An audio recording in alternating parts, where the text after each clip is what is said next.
Hello everyone, welcome to let's improve English. इस वीडियो में मैं आपको बताऊंगा कुछ डेली यूज हिंदी सेंटेंसेस को आप इंग्लिश में कैसे कह सकते हैं। वो ऐसे सेंटेंसेस होने वाले हैं जो आपको सोचने पर मजबूर कर देते होंगे कि उन्हें इंग्लिश में हम कैसे कह सकते हैं। तो सुनने के लिए तैयार हो जाइए, मैं हूं ना बताने के लिए। तो पहला सेंटेंस देखिए, वो अपनी हरकतों से बाज नहीं आएगा। बताओ कैसे कहेंगे इंग्लिश में? वो अपनी हरकतों से बाज नहीं आएगा। कहने का मतलब क्या है? वो अपनी आदतें नहीं सुधारेगा, वो जैसा बिहेव करता है वैसा ही करेगा। तो हम क्या बोल सकते हैं? He will never mend his ways.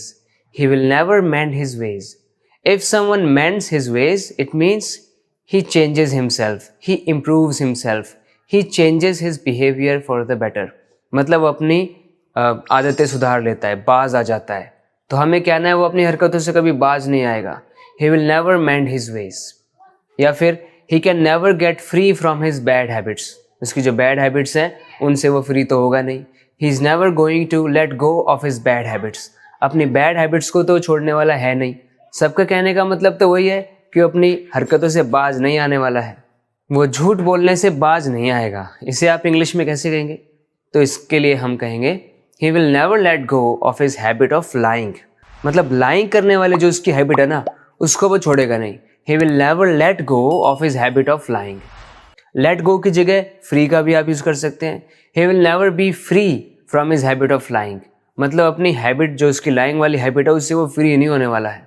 He will never be free from that. और आप एक वर्ड यूज कर सकते हैं, He is an incorrigible liar. He is an incorrigible liar. मतलब वो चाह कर भी झूठ बोलना नहीं छोड़ सकता है, वो मजबूर है, वो बोलेगा ही। झूठ बोलने से बाज नहीं आएगा। He is an incorrigible liar. मैं उससे और इंतज़ार नहीं करवाना चाहता। इसे इंग्लिश में कहेंगे I don't want to make him wait anymore. किसी से कुछ करवाना मतलब make someone do something. मैं उससे काम नहीं करवाना चाहता। I don't want to make him work. मैं उससे सब्जियां नहीं कटवाना चाहता। I don't want to make him chop vegetables. तो किसी से कुछ करवाना मतलब make him do something. वहाँ पे सब कुछ कैसा है? जैसे कोई कहीं पे गया था और हम उससे पूछ रहे हैं और बताओ वहाँ पे सब कैसा है, बताओ वहाँ सब कैसा रहा, कैसा है वहाँ पे सब कुछ। तो इसको आप इंग्लिश में कैसे कहेंगे? What's it like over there? What's it like over there? जब भी किसी से पूछना हो कि कोई चीज़ कैसी है तो आप बोलो What is something like? मतलब वो चीज़ कैसी है। पार्टी कैसी थी? What was the party like? आपका टूर कैसा था? What was your tour like? आपका टूर कैसा था? और अगर कहना हो कि वो सेरेमनी कैसी थी, What was the ceremony like? What was the ceremony like? वहाँ सब कुछ कैसा था तो आप कहेंगे What was it like over there? What was it like over there? वहाँ पे सब कुछ कैसा था। उसे देख के मुझे थोड़ा डर सा लगता है, थोड़ा राहत नहीं मिलती, बेचैनी सी होती है। He gives me the creeps. He gives me the creeps. ये जो एक्सप्रेशन है ना, someone gives you the creeps, इसका मतलब है वो आपको अनईजी फील करवाता है। आप बोल सकते हैं he makes me feel uneasy, उसकी वजह से मैं अनईजी फील करता हूँ। He makes me feel uneasy और he gives me the creeps. आप किसी जगह के लिए बोल सकते हैं कि ये जगह ना मुझे डरावनी सी लगती है, इसको देख कर ही मुझे डर सा लगने लगता है। तो आप बोलो this place gives me the creeps. Some person gives you the creeps, some place gives you the creeps, something gives you the creeps. It means it makes you feel uneasy. You're not relaxed because of that. मुझे वो movie दूर दूर तक interesting नहीं लगती। आप इसे कैसे कहेंगे? आप इसके लिए बोलिए I don't find that movie remotely interesting. Remotely interesting. Remotely कहने से यहाँ पर हमारा मतलब हो जाता है दूर दूर तक, बिल्कुल भी। I don't find that movie interesting at all. At all का भी मतलब बिल्कुल भी मुझे वो इंटरेस्टिंग नहीं लगती है। So I don't find that movie remotely interesting. मतलब रिमोटली भी इंटरेस्टिंग नहीं लगती है। वो पार्टी तो बिल्कुल भी मज़ेदार नहीं थी। That party was not even remotely interesting, was not even remotely fun.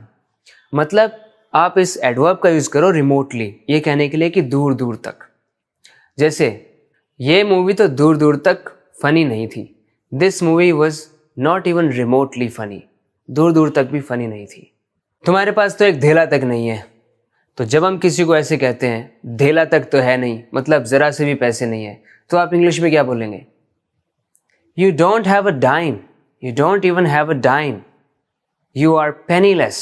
You are penniless. You are flat broke. You are flat broke. You are broke. You are broke. You don't have a penny. You don't have a dime. इन सभी sentences को बोलने का मतलब है आपके पास तो धेला तक नहीं है, जरा से भी पैसे नहीं है। आप आ गए आ गए मेरी मौत का तमाशा देखने। जैसे आपने बुलाया था किसी को और वो फिर आ गया, फिर हम बोलते हैं ना अच्छा आ गए आप, तो इंग्लिश में क्या बोलेंगे? You came. आप बोलो you made it. You made it. Make का मतलब बनाना होता है, लेकिन यहाँ पर इसका मतलब बनाने से बिल्कुल नहीं है। यहाँ पर जब आप कहते हैं ओह यू मेड इट, मतलब अच्छा आ ही गए आप, यहाँ पर इसका मतलब ये है। जैसे आप नहीं आ सकते, जैसे मुझे कहना है मैं नहीं आ सकता पार्टी में, मैं जैम में फंस गया हूँ। I am stuck in traffic jam, I am going head back, मैं घर वापस चला जाऊँगा। I am sorry I can't make it. I am sorry I can't make it. मैं 9 बजे से पहले नहीं आ पाऊँगा। I won't be able to make it before 9। So make it का मतलब एक तरह से कहीं पे पहुँचना हो सकता है। देखो कौन आया है, देखो कौन आया है, इसे इंग्लिश में कैसे कहेंगे? इसे इंग्लिश में कहेंगे look who's here. Look who's here. जैसे हमें कहना है कोई आया है, समवन हैज़ कम। इसको कहने का ज़्यादा शॉर्ट और ज़्यादा एडवांस्ड मॉडर्न तरीका क्या है? Someone is here. Arrive, reach, इनमें से कुछ यूज़ करने की ज़रूरत नहीं है। आप बोलो समवन इज़ हेयर, इसका मतलब है कोई आया है, कोई आ गया है। देखो कौन आया है, देखो कौन आया है, लुक हुज हेयर। देखो मुझे कौन मिला, लुक हु आई फाउंड। वैसे ग्रामेटिकली whom होना चाहिए, बट स्पोकन इंग्लिश में who का ही यूज़ ज़्यादा किया जाता है। Look whom I found। देखो मुझे कौन मिला, मैंने किसको ढूंढा। तुमने गलत आदमी से पंगा ले लिया है, इंग्लिश में कैसे कहेंगे?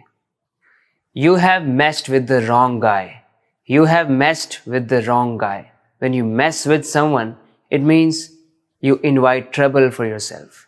You mess with someone or you're dealing with someone who's tough. You're messing with the wrong guy. ये बात कुछ ज़्यादा ही आगे बढ़ गई है अब। छोटी सी बात थी, कहाँ से कहाँ बढ़ गई। This thing has gone a little too far now.